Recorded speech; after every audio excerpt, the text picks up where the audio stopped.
One thing that's true about our students, they want clarity. They want to know where the lines are. They want to know what they can do, what they can't do, how close can they get to the line before they go over the line, what the repercussions are. And so because those things were unclear, it forced them to feel like we have to do this thing in secret and the university is going to be upset with us. And that's not, as an administrator and as a person who believes in student development, where we want to be.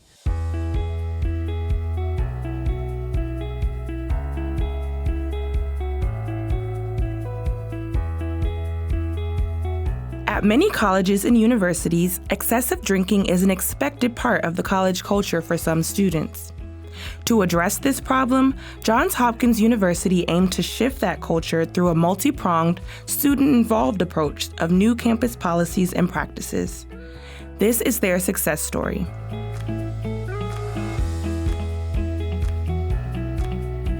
There was a huge issue with off-campus parties hosted by sports teams, fraternities, individuals, where students were getting really intoxicated and really weren't taking care of each other. We had students that were not taking care of each other.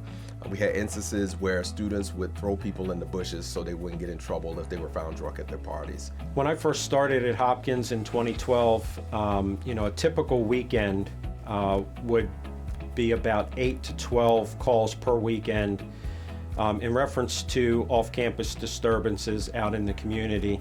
We were aiming to look at alcohol-related problems, specifically related to alcohol-related transports and other problematic behaviors that were a result of alcohol consumption, and to really create and sustain an environment where individual students and student groups and student organizations took responsibility for their environment. There were very few policies. The policies we had were outdated. And the students really had very little to any fear that there would be any repercussions from the university. There was this huge lack of trust between the university and the student population. Really, a lot of the work we had to do is build trust, put in some sound policies and procedures in order to impact how students showed up, how they hosted events, how they took care of each other. That's what we had to do. We started having some pushes from the Maryland Collaborative, state and local leaders to help us manage this situation. Around 2015, a lot of policies and pushes in order to reform how student organizations, fraternities and sororities, sports teams, and others have social events started to turn. We had a multi-pronged approach. The local ordinances or social host policies were one. We have had very few citations issued since the social host has been implemented by the city. The second was our off-campus party registration and safety policy, where we started having our student organizations register their parties. That included training for sober party monitors. That included tips training, that all of those members had to get trained in alcohol bystander intervention. Having to register them allows us to know where the events are, which organization or group is holding the events, whether there's alcohol that's going to be available.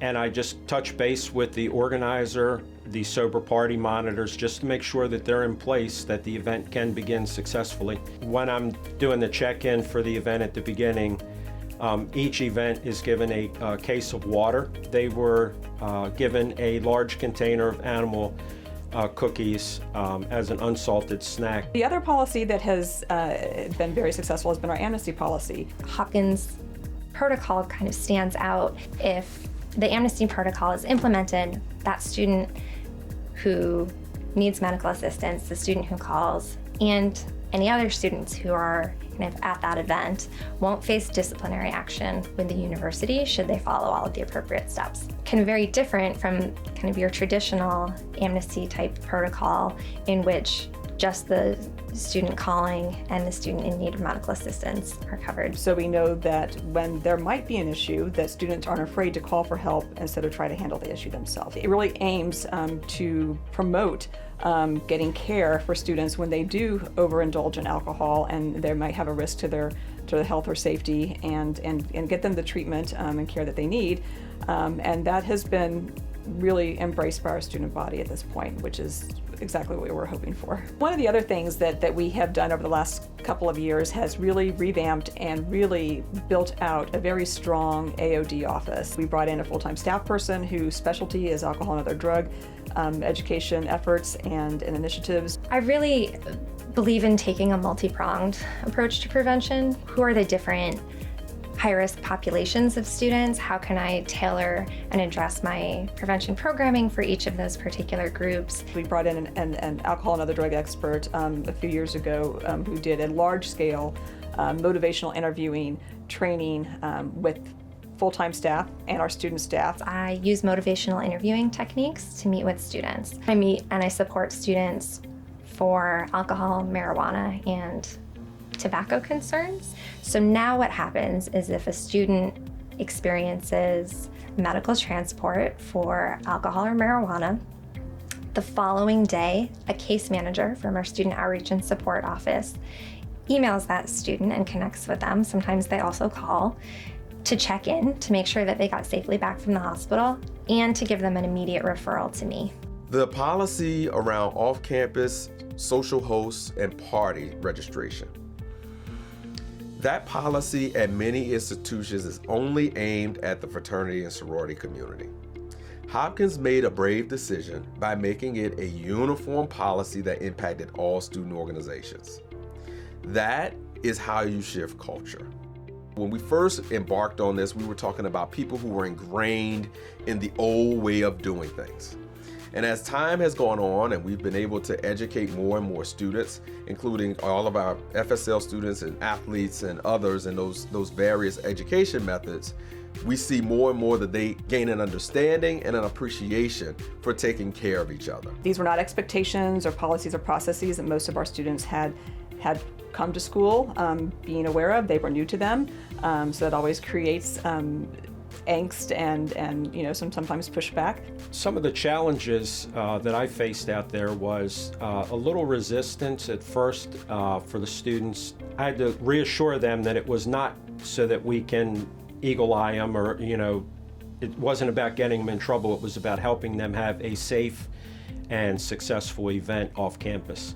I'm trying to help them, give them resources and develop things that they can do to have a safe and fun event. One of the ways that we engaged with students throughout the time was to have opportunities where they could give us feedback as to what was working, what wasn't clear, what was, and then we could adjust and pivot as we need to help them understand and to also try to present things in a more clear and concise manner. Shifting the culture can be a slow process, but is something that is possible over a long term. We have been fortunate to have these initiatives and changes supported at the very top level. President Daniels has been instrumental, and this has been very important to him. It is immensely helpful to be able to say to students, to parents, and to anyone else who might question a new policy, process, procedure, whatever it is, that this is actually a university-wide initiative, and it stems all the way back up to our presidential leadership, and it's woven throughout the fabric of this institution. Some of the changes that I've seen are the reduction in calls from the community to either the campus public safety or to the police. I don't get the volume of emails that I used to from the community. Our conduct issues related to alcohol-related transports at Hopkins have dropped 92% since I arrived at Hopkins in 2015, specifically around fraternity and sorority life. Other changes that we have been made aware of or that we've observed that might not be as tangible as some of the other individual cases is we are seeing less what I would call pre-gaming and pre-partying, specifically in our residence halls. I think the number of incidents there are lower than they used to be, and there's certainly a number of students engaging in that behavior is lower. And I think that's because they know coming in, even before orientation, they have modules they have to complete with the expectations and the policies in place, and then it gets reinforced when they are in person for student orientation. We've had a 92% reduction in our conduct cases overall, and so that includes all of the categories: hazing, alcohol-related transports, serving to minors, party registration violations. So just having a party but not registering it, even though you know you're supposed to register it. Seen a huge decrease in those things. We've seen a community that's gotten closer, right? They now are holding each other accountable. They want to take care of each other. We want them to know the rules of the game. We want to help them develop when they fall and fail. And we want to praise them when they do well. Looking to shift the culture in your campus community? Here are 3 actions to consider. 1. Involve students in shaping new policies. We have a lot of really great resources across campus. Sometimes we think about alcohol prevention or alcohol harm reduction as really belonging to one person, the alcohol and drug specialist, or maybe kind of the health and wellness department. But really, it's everyone's role. You have to have students involved from the very beginning at the ground level. They need to be telling you what's working, what's not, and help really shape the policies and processes from the student perspective. Students have been very integral in us creating these policies and also making sure that they are clear and concise. So we have worked with them in formal and informal ways to make sure that they can find them easily on the website, but they're actually framed in a way that is easy to understand and clear and concise and not confusing, not too legalese or otherwise complicated. Buy-in from our students is, there's no policy you can put in place if you don't get the buy-in from the students, right? That also means it's going to take time. It's going to take patience. It's going to take, some people getting in trouble and having to walk them through an accountability process. 2. Be consistent in enforcing policies and holding students accountable. You also want to make sure that you are implementing them consistently and that you're communicating them out to students consistently. The challenges are many, but we've been able to overcome them by being consistent, showing up when the students ask us to show up, and when they fall, we do hold them accountable. 3. Take the time to educate your students on the challenges and solutions.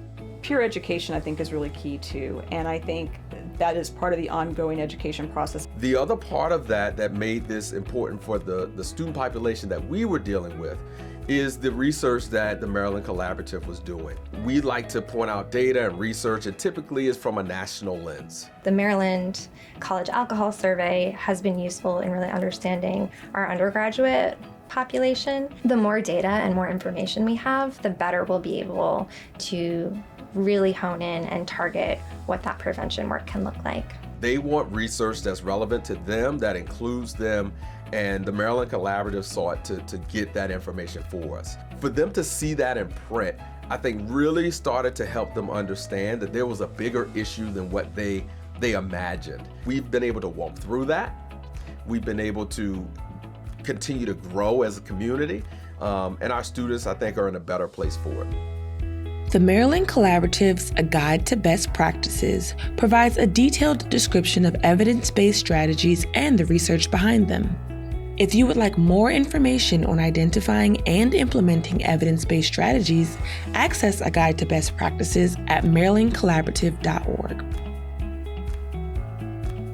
You can find more of our Alcohol Action Minutes series and other helpful resources on our website, marylandcollaborative.org.